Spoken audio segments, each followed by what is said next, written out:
Alright everyone, if my setup looks or sounds a little bit different today, I don't know exactly what's wrong with my setup here. I don't know whether it's the C920, the webcam itself, or the recording.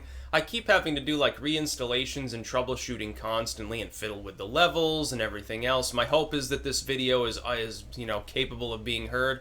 I'm actually using the Blue Yeti, so again, it might sound a little bit different.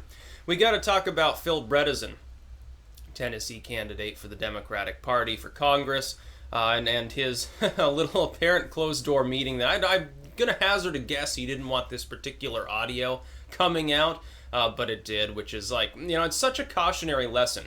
You're running for office. You probably shouldn't say slimy things even in private, because chances are it's not actually private. There could be someone there that specifically is going there with malevolent intent towards your campaign, whether they're justified or not. Someone headhunting after you for political reasons or whatever. Maybe they just don't like you. It could be anything under the sun. So it's like, after Mitt Romney's comments during some of his fundraisers, or some of the hot mic moments we've seen with Obama, even with Trump, certainly, you go back to the W era, it's like, what would possess you? But he came out, and he's talking to this group of people. And I guess these are like the higher-ups. These are the people that control large swaths of the GOP and the Democrats, as well as certain third-party movements, the bigwigs, the millionaires and billionaires club, with some of the career political hacks and some of the think tank members and NGO heads and stuff, the bureaucratic club, groups like the bankers and so forth. And he's like, well, we made a mistake listening too much to voters on the TPP, and, I really love free trade. And it's like, first and foremost, Mr. Bredesen, you obviously are just parroting things and don't know anything about the fucking content of the TPP. It was never meant to be a free trade deal. It doesn't facilitate free trade. It doesn't create free trade. It's not prefaced on applause for free trade. It's an interventionist trade deal. It's basically just an expansionist framework upon which member states, governments, and their corporations can sue small businesses or corporations in other states. What the hell does that have to do with the ability to ship things around the world? Free trade is, I've got a product, right? I make Styx, Hex, and Hammer underwear. I make plushies or something. I can ship them to other countries. There's no tariff on that sort of good. I can trade it straight across. I'm paid for it. Maybe I'm trading in the most literal sense goods for goods. It's like, hey, I've got this salt mine. It's full of liberals, and I show them pictures of the 2016 election night results. And I trade this for, your alligator skin, farm supplies or something. And trade it straight across. Usually there's an intermediary step, usually run by banks. It's not free trade. Every single step of the way, everything is micro-regulated. The ship or the plane or whatever, the train, that's regulated. The infrastructure is regulated. The rules at sea, the rules in the air, those are regulated. The code, the way in which you speak to the tower that's telling you your coordinates is regulated. Where you can dock is regulated. Everything is searched. Everything is taxed and micro-regulated at the banking level too. The transaction itself is taxed 4 or 5 different times. How the fuck is the TPP going to masterfully create free trade? There's no free trade in the whole world except in third world, unstable nations where you can walk across a national border if you don't get shot and nobody gives a damn. They're not taxing you. You don't need paperwork because there's really no central government to tell you that you need it. That's free trade. Everywhere else, it's just a fiction. It's like a free market. Yes, it's a free market when the government charges you rent on your own property, which is called a property tax. It's basically just rent to the government. You can't have a free market in such a system. It's impossible for capitalism to exist if you can't own the means of production.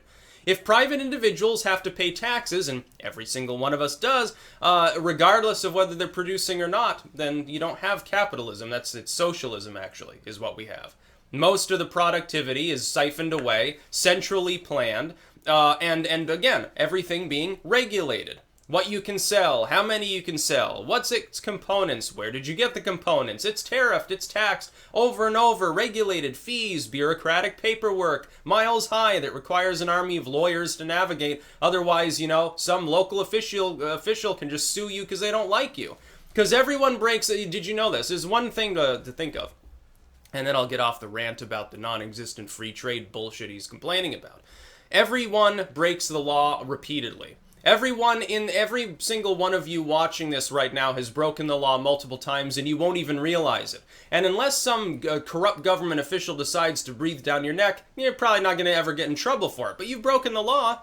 You ever walked across the street outside of a crosswalk? In most parts of this country and many others, jaywalking out, it's illegal. It's a misdemeanor. It's not like they're going to throw you in the gulag for it, but you've broken the law. Your traffic meter ran out. Maybe your car was out of inspection for a couple of days. You got a warning or something. You speed sometimes. You skimmed a little on your taxes or whatever. You've broken so many laws because that's just the way that things work. You have a legalistic system and it's like a ship full of holes. As far as Bredesen goes, though, my goodness, it's really going to be good for your polling numbers when people hear, hey, the government should pay less attention to the voters. It's the same...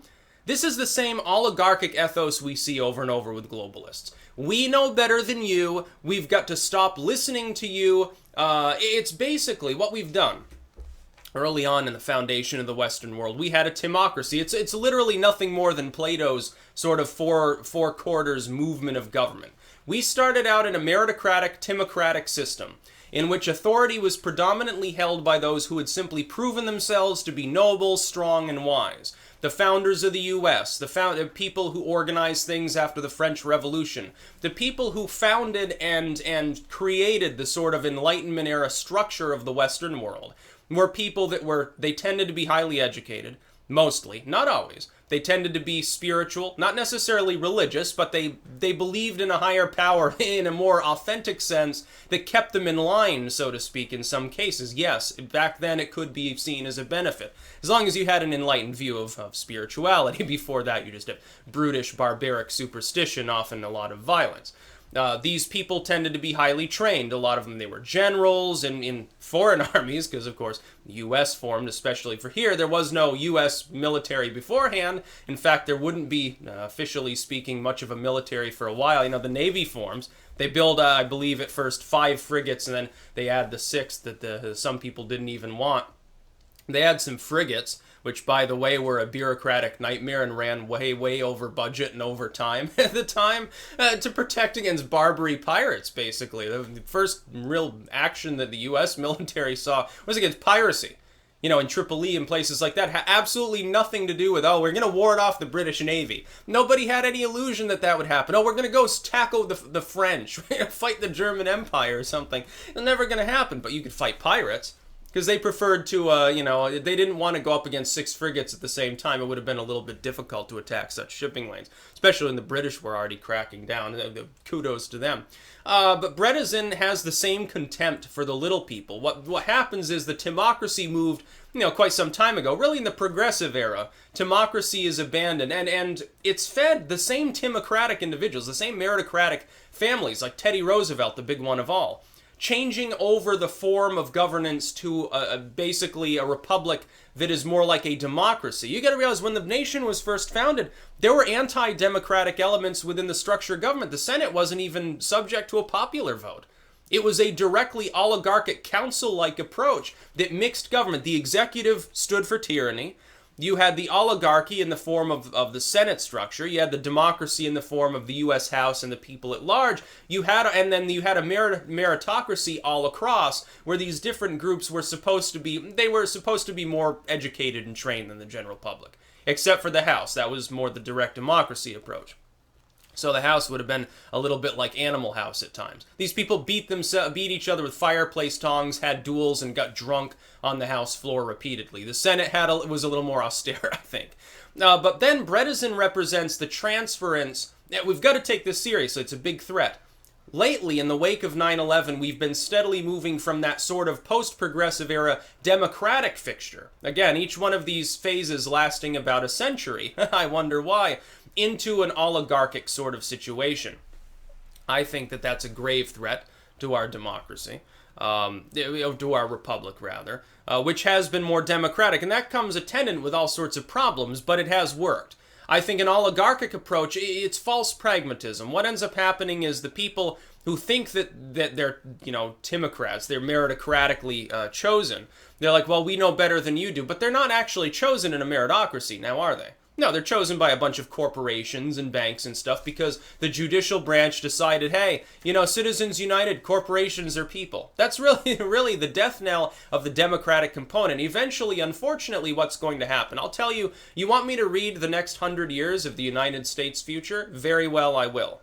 What will happen is that government will get steadily more corrupt, strangulated, and partisan, because opportunists will continue to run roughshod over the few people left that are actually skilled, actually noble, and actually give a damn about you and I. Eventually, the people will then regress to the democratic principles, because they say enough is enough. This is what happens, and they'll have a tyrant.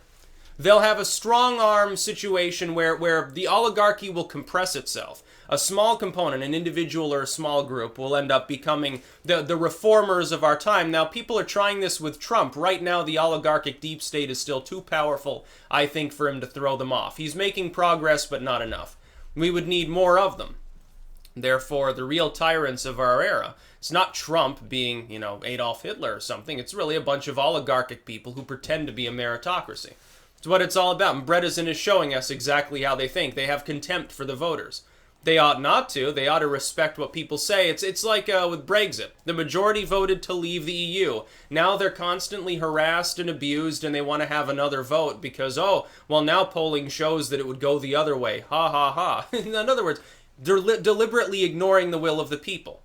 Well, if you're going to have a system in which there's any, democracy whatsoever in your republic, you can't begin simply ignoring people because of expediency. Once you start doing that, you become like every other boring-ass nation that's ever existed, in which things get more and more corrupt. It's like the Democrats with SCOTUS. When they changed the rules in 2013, it was false expediency at play. They said, well, we want Kagan on the Supreme Court. We can't get Kagan on the Supreme Court.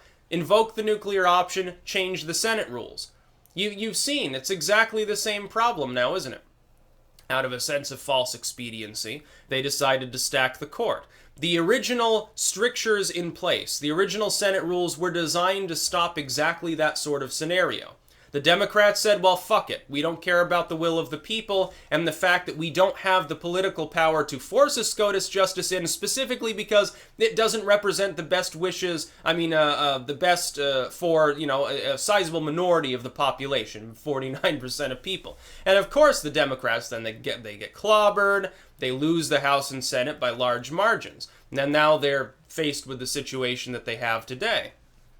I think people like Bredesen should never be elected. I think that they should be forced out entirely. Unfortunately, this isn't a minority opinion in the U.S. House and Senate. This is the majority opinion. The majority opinion among both Republicans and Democrats is that your vote, ultimately, you're little people. Like, you don't represent your own best wishes. Your own best interests, rather. They've got to do it because they're benevolent. Big Brother will be watching over you. You see how it sort of sounds, and it's going to begin to get worse over time. Thankfully, there are always reform movements. There are always sort of counter-oligarchic movements. It will survive as a nation. It's just how much damage is done beforehand. How much suffering is there and how long, ultimately, does it last? That's about all. Peace out.